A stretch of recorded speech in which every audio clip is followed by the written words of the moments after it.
Welcome, everyone, and thank you for joining today's webinar on the 2023 last half outlook for Munis, what you should know and how it will impact your portfolio. This event is presented by the DRL Group and hosted by Miter Media. As we get started, a quick reminder that there will be a short Q&A session at the end of the webinar.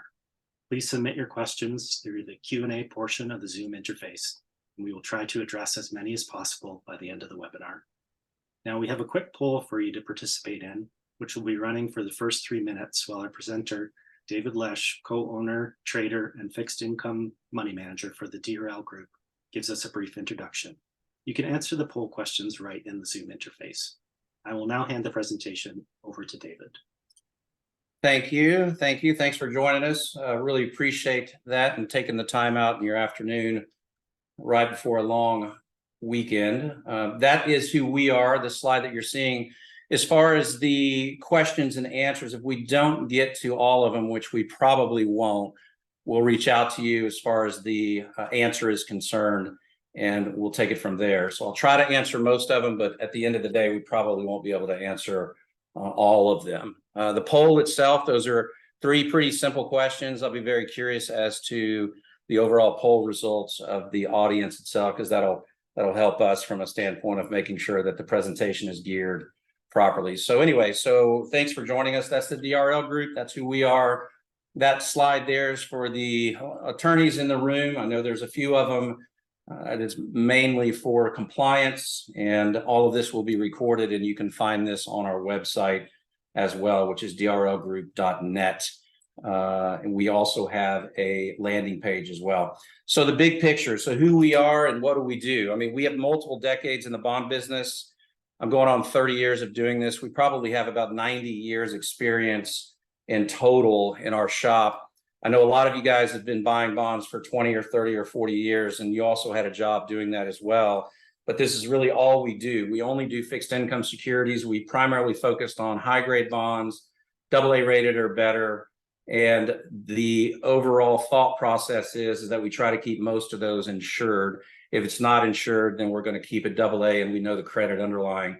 My question to you would be why you joined the webinar, and why do you think that this is a timely webinar to do? Market uncertainty, obviously, pricing questions, credit concerns. There's a lot of that going on. And with our existing client base, which our book is made up roughly of a little over 640 individual retail clients and 17 institutional accounts.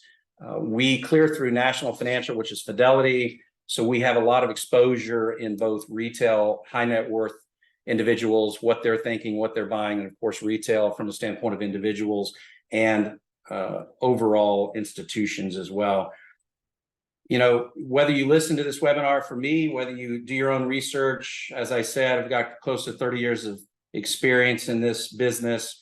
We've been written up on multiple occasions, and we have multiple relationships with the street. We trade primarily longer dated paper, anything greater than say 10 to 15 years. We do trade 1 to 3 year paper as well, but our sweet spot is between 10 and 15 to maybe 20 year paper. Right now, that stuff's yielding around a 450 to a 460. In some cases, a little bit higher, depending upon the coupon, depending upon your taxable equivalent tax bracket. That's roughly a 7.5% rate of return. So when you're comparing munis to the other investments, whether it be private equity or preferreds or anything else, CDs or whatever else you do, that's something to keep in mind as your taxable equivalent. And we can definitely discuss that on a one-on-one basis. This graph, I realize it's a little busy, but that is really the catalyst of what happened. The catalyst of what happened is as we saw rates start to move up in 2022, end of 2021, all through 2022, and obviously through 23, inflation was a nightmare scenario, particularly for fixed income investments. 2022 was obviously an off year. It was very inconsistent with other years, primarily due to the fact of the Fed raising rates. But as you can see there, you see payrolls drop during COVID, of course, and you see them skyrocket post-COVID. As we get through inflation, as the Fed ended up raising, I think around 550 to 575 basis points, the Fed fund target rate was just getting to the point where they were saying, hey, listen, I want to do 2 or 3% balanced rates from an inflationary standpoint, so they continue to raise rates. And we'll go into that here in a second. But as I said, the market structure crushed munis in 2022. There's no getting around it. There's no hiding it. It is what it is. The reality is that most of the munis, particularly stuff that was lower than a 4% coupon, was absolutely hammered throughout the entire year of 2022. The good news is that if you own quality investments and quality securities through a muni standpoint, whether it's insured or high double A paper, you really didn't have any credit concerns. It was just, you were looking at your statements every month and going, my God, how much worse is this really going to get? Why? Because the government threw money at COVID. I mean, it all started based upon COVID, inflation. Fed obviously raised rates, and that was the end result of the bond prices moving down significantly. What's interesting, as we went through 2022, tax collection rates stayed pretty solid. Through 2023, they were solid, and all through 2021, they were solid. We were buying Illinois, California, New York, all the way to the end of now. We're still buying those credits. Illinois was just, actually, Cook County was just upgraded last week. California has done well. New York continues to do well, even though they've got a lot of remote workers. But at the end of the day, those 3 states, which were, quote, problem states, or people kind of avoiding those states, those 3 states continue to do well throughout the whole COVID cycle, obviously through rate hikes and whatnot. And they did really well from a municipal bond standpoint. The moral of the story is that tax collection rates throughout the system, throughout all the municipalities through 2022, stayed steady. So this goes back to making sure you know what you own and you're buying quality paper. Current challenges, a lot of people say, hey, you know, I'll buy 5%, or I'll buy 5.25%, or, you know, show me 5%. Did we see a bottom? Meaning, did we see a bottom in prices, high in yield? We went from about a 420 to a 460 in a matter of 3 weeks this past month. So your statements for the month of August are not going to look too great. I'm sure you have online access to your existing broker, and due to the fact that we've gone from roughly, let's just call it 30 basis points in a matter of a month, the 10-year went from call it a 405 to say a 435. We're currently back down to about a 410 to a 411. Your statements are going to look bad due to the fact that dollar prices, of course, are down, yields, of course, are up. Good, bad, or indifferent, it depends on your motive. It depends on what you want to do. Are you buying bonds for the long haul, or are you just buying bonds to trade? If you're buying bonds for the long haul, we're putting a lot of money to work at this level. Is it the high? Is it 460 as high as we're going to get? I don't really know. I'm not really sure. I think we're kind of bouncing off this 460, and we go back to a 420. We bounce off 460. We go back to a 420. So it seems like we're somewhere at the top of the yield spectrum at this very moment. Do we go to a 5%? Maybe. We pushed out some 5% bonds earlier in the week to our existing client base, and they were sucked up in a matter of a couple of hours. Rates should grind lower, we think, and it's just not us, it's pretty much everybody in the street over a period of time. What does that really mean? 6 months, maybe 12 months from now, but they should grind lower. Powell has said on numerous occasions, hey, we're about done. There's obviously dissension within the Fed right now saying, hey, we need to really slow it down. We need to make sure that we see some sort of let's say absorption of what we've done. Bid flow is light, meaning stuff out there looking for a price is very light. Issuance is extremely light. Put it in perspective, the average volume, what's called visible supplies, runs at around 11.9 to 12 billion. We're currently at about 5 to 6 billion. So supply is significantly lower than what it used. And bid and ask is very tight because of the fact that people want to buy paper. We've seen a lot of money go in. The issue with 2022 also, which a lot of folks don't talk about, is mutual funds.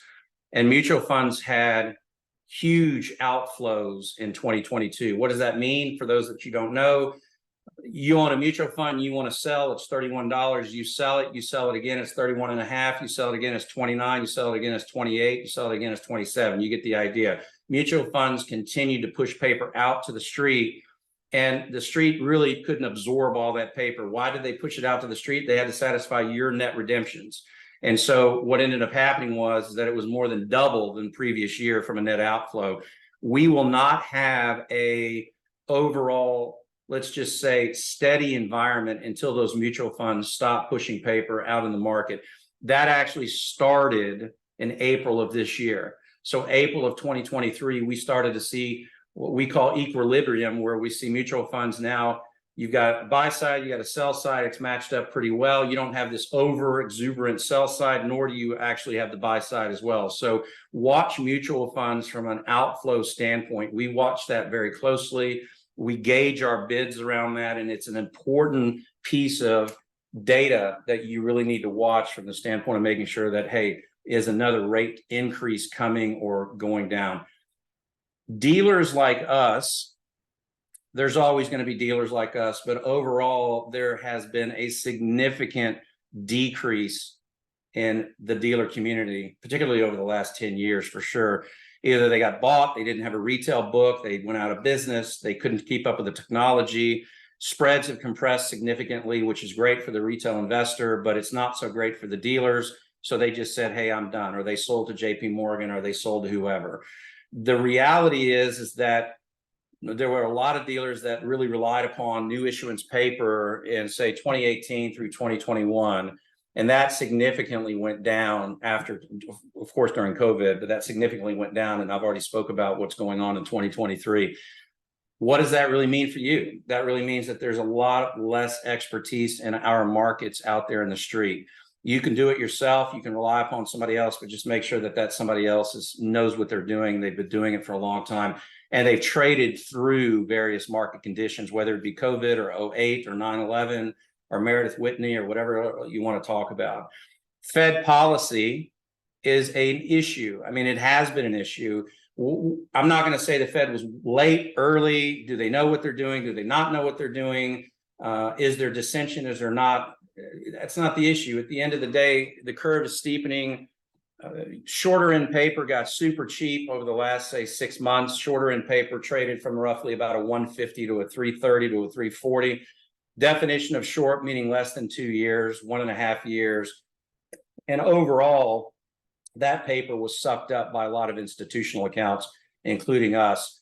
The economic numbers you need to watch for are CPI, jobs numbers, labor numbers, PPI, savings rates. All of those numbers are starting to cool, but they need to cool more in order for the Fed to say, hey, look, you know what? I'm done. I'm finished. We're not going to continue to raise rates. That is starting to happen. Silicon Valley National Bank, I mean, that was a wake-up call to the Fed. Obviously, consequently, a few other banks went under based upon the fact that they were overextended. They were buying treasuries. They were buying treasuries thinking that nothing bad can happen. And then all of a sudden, they were buying something that was down 20 or 30 points. And just like your muni bond portfolio in 2022, they couldn't handle it because they had loans against them. That was poor management from the standpoint of SVB. And there was several others that came through. I believe Powell and his team went, uh-oh, wait a minute. We need to kind of take a step back and see really what's going on. That is not the catalyst of why the Fed has stopped raising rates or maybe slowing down on rates, but that is definitely a factor in that whole situation. And so I do believe it was a wake-up call. High yield corporates, we don't really trade a lot of those. They're going to get crushed, and they already have been crushed. High yield corporates are crushed due to the fact that they rely upon refinancings in order to get their maturities done. If you have a 6% coupon and you're trying to get refinancing in today's market, and if you're not making a lot of money, you've got a thin, tight spread, or you don't have a lot of cash in the bank, guess what you're going to be paying? You're going to be paying 8% or 9%. Be very careful with high yield corporates and high yield munis for that standpoint as well. That's the reason why we try to stay away from that stuff unless clients come in and say, hey, buy me this or buy me that. Okay, fine. We're going to mark the ticket unsolicited, but here's the reason why you probably need to stay away from it. So it's all about the refinancing. I put that graph up there just to kind of give you guys a sense of where the Fed is. May and June of 2022, you can see where the Fed was on that dovish hawkish scale. June now, 2023, and they've moved a little bit more to the left. You can kind of see how they've moved to the left. The Fed is getting to the point where they're getting done raising these rates. We'll go on record in saying we don't believe that they're going to raise maybe another. They're going to raise once. There was a question in there, how many more times do you think the Fed's going to raise? They're probably going to raise once. I was thinking September, maybe in October, probably be 25 basis points. I doubt very seriously they'll raise another. They could, but I think they're going to telegraph in October or whenever they raise the rates, hey, listen, we're about done. Think of it as crossing a stream. When you first start crossing the stream, you can't really see the other side of that stream or the river. You can't really see the bank, and you're going through it, and you're going through it, and you're halfway through, and you're starting to see the other side of the bank. You get closer to the edge of the bank, and you're going, okay, great, I'm almost done. We're there now. That's the reason why we haven't seen these wide variations in munis other than the last 3 weeks, which I'll talk to you in a minute. That is what's called pretty much the dot plot, but put lines in there instead to make it a little bit easier to read. That gives everybody a sense of, okay, well, where are they first quarter of 2024? Well, first quarter of 2024, they're about right there. That's about where we are, FYI. So now everybody's thinking, okay, well, we're going to have a slow move down going out to the third quarter of 2025. What does that really mean? What is that? Well, the 460 coupon, 460 yield you're buying now, it's not going to be 460 anymore. It's going to be a 4, it's going to be a 380, or it'll be a 410.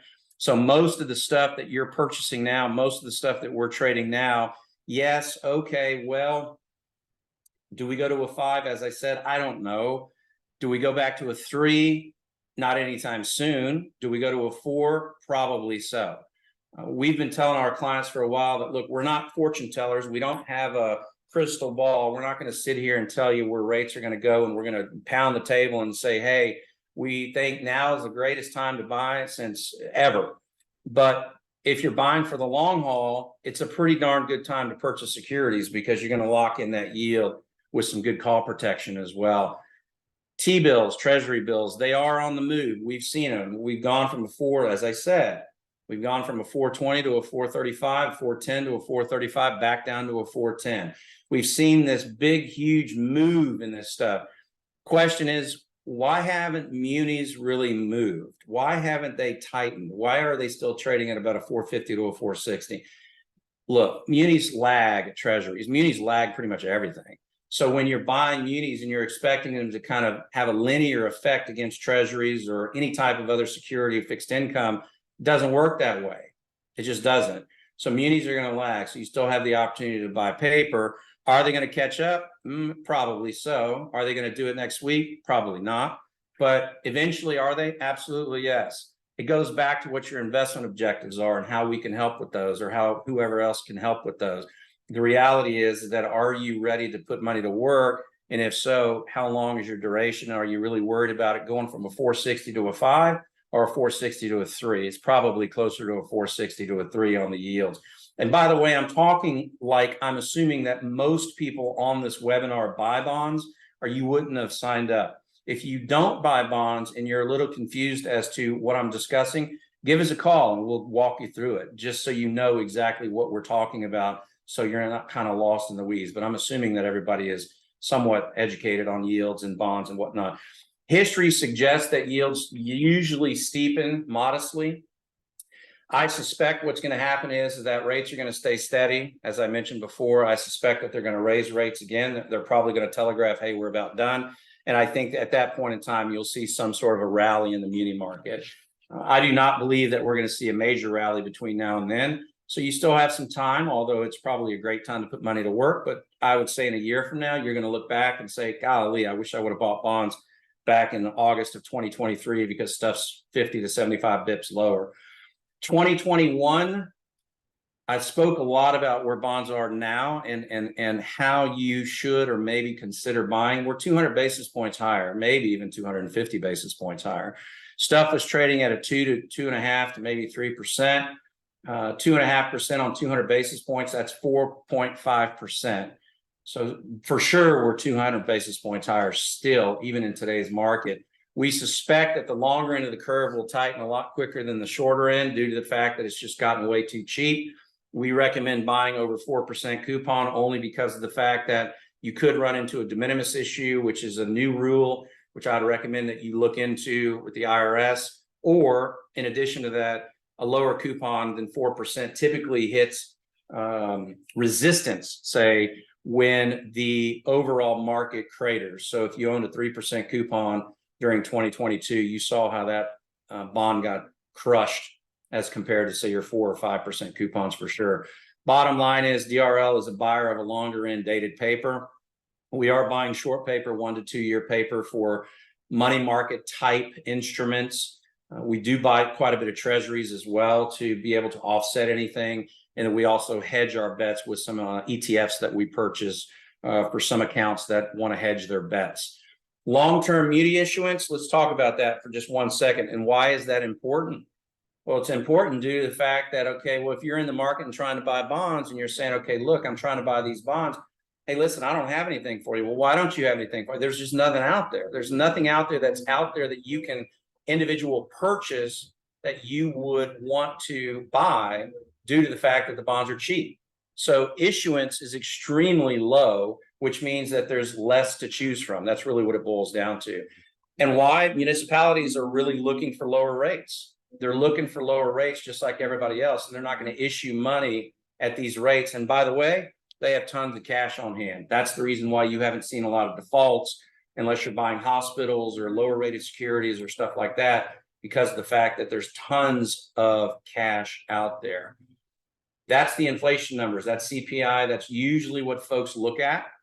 And so when you're looking at stuff and trying to make a determination of where do you think we're overall going, that number is extremely important. That blue line right there, that's very, very important due to the fact that this is the top. Obviously, Fed started raising rates. We started to see that number start to come down. What does that really mean? That means that Johnny's not out there buying a Samsung TV anymore. He's done. He's already bought it, or he doesn't have the money, or he's maxed out his credit card, or you name it, whatever it means. To put it simply, we need jobs numbers to come down, meaning that we need people to stop hiring. I hate to say it, but that's the reality. We need CPI numbers to come down. We need Johnny to stop buying Samsung TVs, which is starting to happen. Savings are at all-time low. Credit cards are at all-time high. And Johnny's out there going, oh my God, I bought 3 Samsung high-definition TVs. What am I going to do now?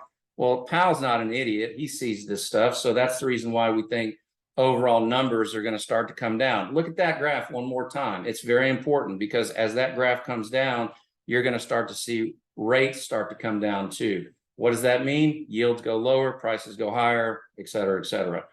Should you buy now? I'm not going to tell you to buy now. It's really up to you. If you're worried about a day-to-day pricing and you're looking at your account every day, you don't drive yourself crazy. Put your money in a money market account and move on down the road. They're yielding about 5%. We're buying money markets as well.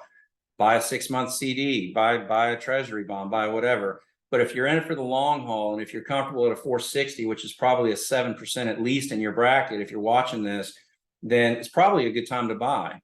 If you're looking for safe liquid paper, it's probably a good time to buy. Outflows are reversing, as I mentioned, starting in April, so it's probably a good time to buy. Again, if you're worried about the day-to-day activities in your account, and if you're living paycheck to paycheck on your muni income, and you don't have enough, and you're just stressed out of it, please don't buy bonds here, because we could go up another 5 or 10 basis points. We could go down 30 basis points, and then you're going to be kicking yourself, but you don't need the aggravation. If you're in it for the long haul, that's really our customer. That's who we were looking for, and that's who we deal with. We will not shift to positive returns until those outflows stop. As I said, again, they started to reverse in April. So what does that tell you? It's probably a good time to go in and buy. I've been asked on a number of occasions, David, how did munis do on a recessionary period? There was a time there, probably at the beginning of the year, where everybody thought, oh, wow, we're going to have a recession. Rates are going to go so high that he's going to overdo it. And all of a sudden, we're going to have a recession. Johnny's going to be bankrupt. Well, the reality now is people are saying, oh, we might have this soft landing or something like that. I'm kind of in that camp. I think Pal's doing a pretty good job of navigating this stuff. But at the end of the day, you should be very pleased to see that after a tightening cycle of raise rates like this, where we've gone up 550, 575 basis points, munis have done very well. I'm not saying we're going to go back to 2%, 2.5% yields, but munis have done extremely well from the standpoint of saying, okay, well, how did they do after a situation like this? This is and I've lived through a lot of things, and I'm happy to talk to each and every one of you about all the things that I've lived through from a muni bond perspective and what we've traded through, and 9/11 when the market shut down, and when airport bonds traded at 70 cents on the dollar insured, and when Meredith Whitney came out and said, hey, everything's going into bankruptcy, et cetera, et cetera. But seeing this go from whatever to a whatever up 550 basis points and seeing the Fed continuing to raise, it has been a really difficult year, 2022, for everyone, for us included, by the way. So now you're starting to get to the edge of that stream and you're starting to see that bank. Okay, well, I don't think this is going to go on for very much longer. Once Powell and his team says, hey, we're pretty well done, it's too late. Bonds are going to rally 20 bips easily, maybe 25 easily. So, you need to be ahead of that wave. What should you watch for? Pretty important, right? Yield should compress. We should see stuff compress over the next year. I would almost be wanting to say over the next 6 months. Changing market composition. Obviously, fees have been the hot topic of market. Okay, what are you working for? How much do you charge? Is it an annual fee? Is it a trade fee, et cetera, et cetera? At the end of the day, we're going to get you good, solid securities at a good price with a yield that is going to beat what most of you are seeing most likely, because we're classified as a dealer and we're a going away shop, which means that we sell bonds to individual retail where they don't come back to the street, or we're selling them to our institutional accounts, one of the two. Am I saying we're going to be the best price? No, not at all. I'm not going to say that. But I'm going to say that we are very competitive. Either way, whether you do business with us or not, you should see fees compress still. You should see yields go lower. And cash is relatively heavy right now, and it probably will remain heavy throughout the rest of the year, only because of the fact that there's been a lot of redemptions. There's going to continue to be a lot of redemptions, and there's going to be a lot of redemptions in private equity as well. They're going to try to get their private equity done, refinanced at lower rates as well, just like municipals. So at the end of the day, you should have a lot of cash coming through at the end of the year or between now. What do we think? One more Fed rate hike. We think that the risk off trade is here, which means that, hey, equities continue to, we're down 168 points today. Obviously, equities should continue to kind of flounder around in here. If we do have a recession, that's normally not good for equities. I'm not pretending we're an equity shop, so talk to your equity people about that. But overall, we're thinking that Munis should continue to move forward in a good, positive way. Credit quality is extremely strong. We caution everybody that, hey, listen, make sure you're buying good quality credits. I realize that you're not going to get paid like you're buying a non-rated piece of paper or double B rated piece of paper. We get that. And if you want to do that, great, God bless you, go ahead and do it. But we're not going to be the one that's going to be selling you that kind of a paper, because quite frankly, it's not worth it to us to sell something to somebody and then have that thing go into bankruptcy or have a restructuring go through and, go through. Now, did we buy something and we got something handed to us that we weren't expecting? Puerto Rico is a good example. Yeah, okay, fine. We're going to deal with that. But, away from beyond that, we're going to make sure that we're really insured and high quality from the standpoint of credit ratings. The days of waiting for 5%, we pushed out bonds this week at 5%. They were gone in probably 45 minutes. That was an anomaly trade. Hey, do you have any more of those? Hey, wow, I'd love 5%. Hey, I really wish I had more of that. It was an anomaly trade. Most of the stuff's trading at a 450 to a 465. On occasion, can you get to a 470? Yeah, maybe. Can you get to a 480 on a low coupon bond, 3%? Yeah, probably so. And we trade that as well, as long as you know what you're buying. But 5% is really difficult to get. And what we found is that 4.25 is pretty much the benchmark, where it bounces off, and that's where the buying kind of stops, and then it kind of picks back up, and so on and so forth.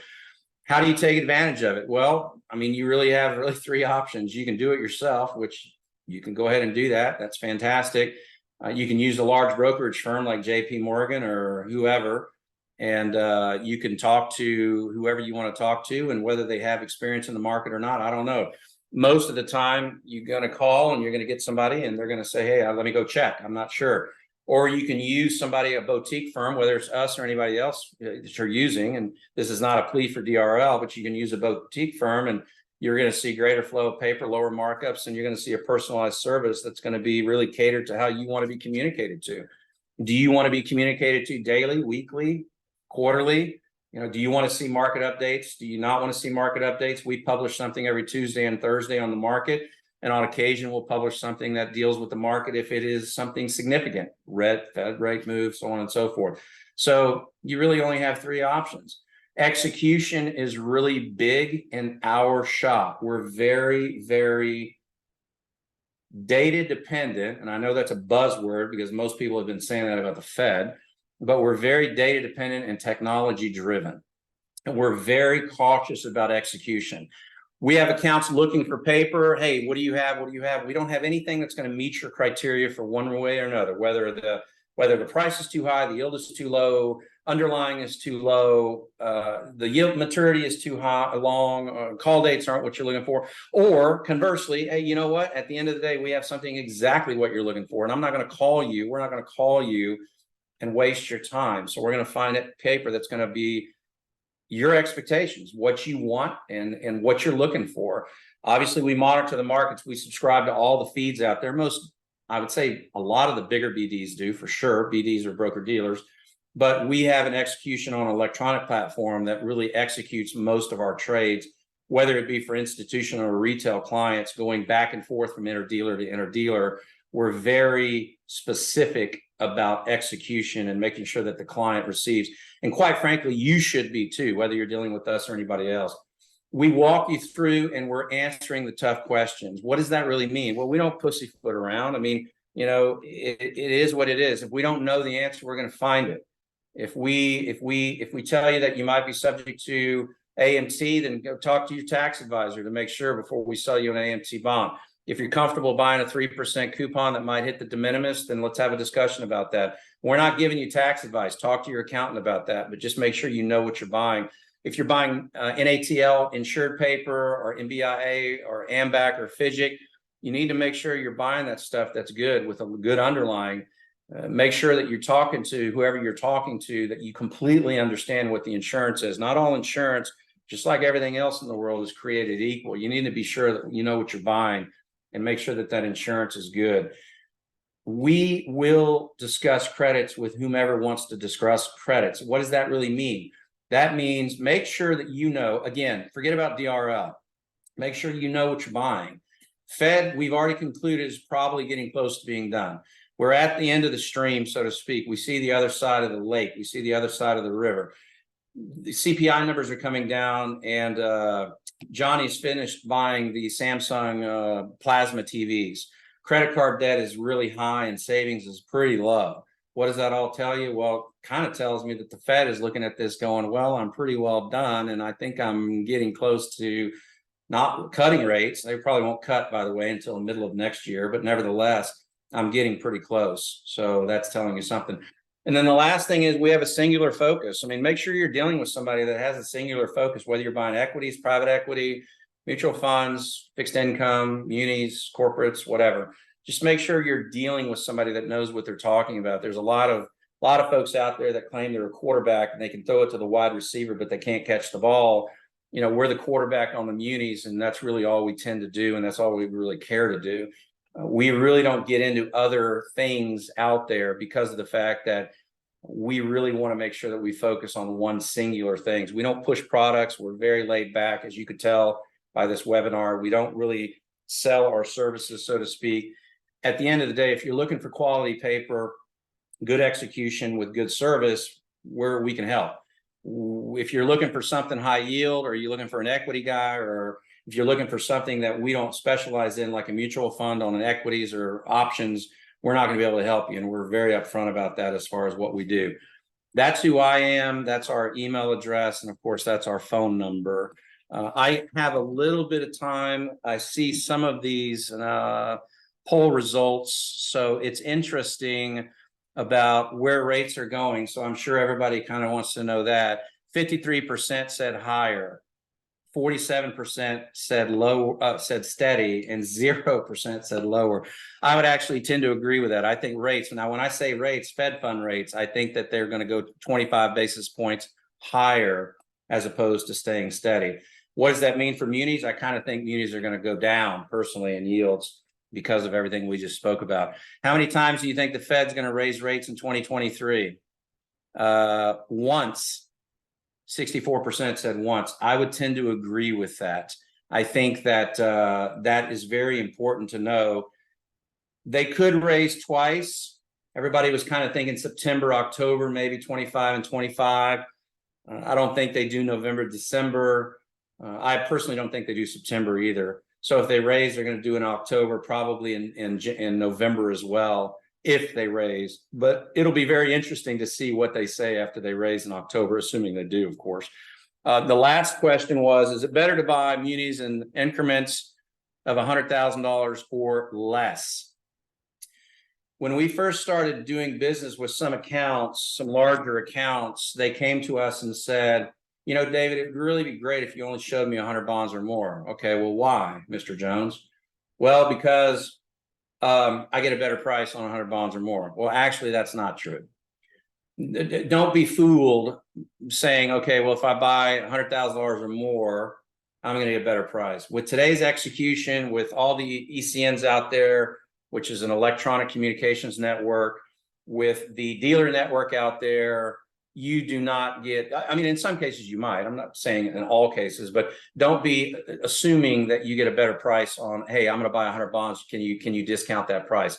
No, at the end of the day, no, that's not the case, because of the fact that bonds trade in odd lots. Now, do you get ripped off if you buy 5 bonds and you go try to sell them? Absolutely, you do. And we don't trade 5 bonds. So word to the wise, if you're buying 5 bonds and you go try to sell that security, nobody's going to bid on 5 bonds. We normally don't even touch 5 bonds. We don't even look at them. 10 bonds is our $10,000 is our absolute minimum from the standpoint of what we do. But in most of our transactions, our sweet spots anywhere between 150 to 500 bonds is roughly where our sweet spots are. The questions, I'll answer 2 for the sake of time.